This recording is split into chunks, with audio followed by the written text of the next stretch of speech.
Welcome to The Truth About Science with your host, John Gatos.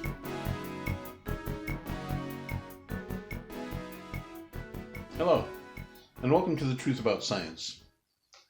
Today we're going to examine some compelling evidence that dinosaurs are not nearly as old as paleontologists would have you believe, and that man and dinosaur actually walked together. From ancient times, there are depictions of dragons. We can see in these pictures from cave drawings that man has had encounters with dinosaurs. There are all kinds of records through history from different nations all around the world.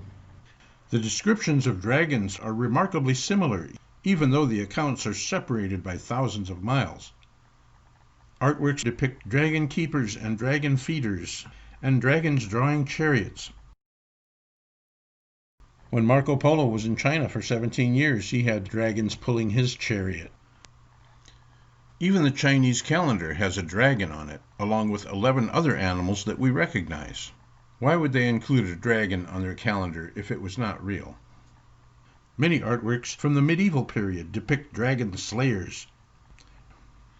Decorations on buildings, and in other artworks and drawings and carvings in Rome and Egypt, in China, in the Aztec nation, and around the world. There is striking evidence that man knew what dragons were, even though paleontologists would have you believe that they were long gone before man arrived and buried far underground, not to be discovered until the mid-1800s. Here are some models of dinosaurs that could possibly be toys for children. This one is only 2,500 years old, long after paleontologists want you to believe that dinosaurs disappeared from the face of the earth. Paleontologists didn't dig up dinosaurs until the mid-1800s, and in fact the word dinosaur was never used until then. Dinosaur means terrible lizard. In the Bible, they were called dragons. Throughout history, they were called dragons. There are lots of carvings and depictions of dragons on buildings and on top of buildings as well. Back before Noah's flood, when everything lived for such a long time, dragons got very big because reptiles don't stop growing. There's also plenty of modern evidence of dragons.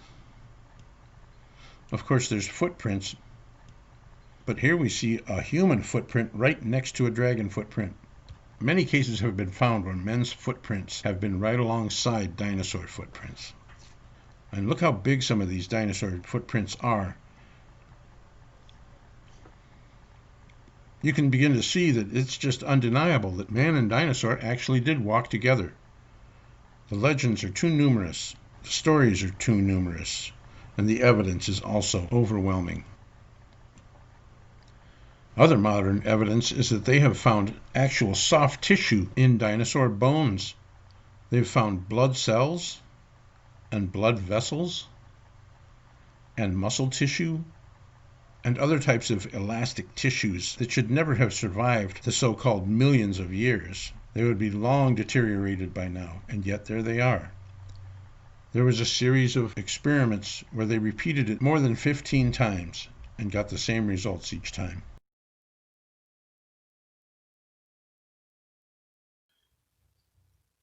So you see, there is plenty of evidence to show that dinosaurs and man were together on this planet. The evidence that shows this is remarkably clear. The Bible describes dinosaurs. Leviathan and Behemoth are described. These creatures had scales so tightly knit that you could not get a spear between them, that their legs and bones were like iron, and that they had tails the size of tree trunks. That certainly isn't the description of an elephant or a hippo. Their tails are very small. There are some places in the world that are still reporting dinosaur sightings, pterodactyls, and other creatures. And it's a good possibility that Loch Ness actually does have a dinosaur. If you'd like to learn more on this topic, all that information is available at your fingertips. So please do some research and learn some things on your own. It's always good to find out the truth about science.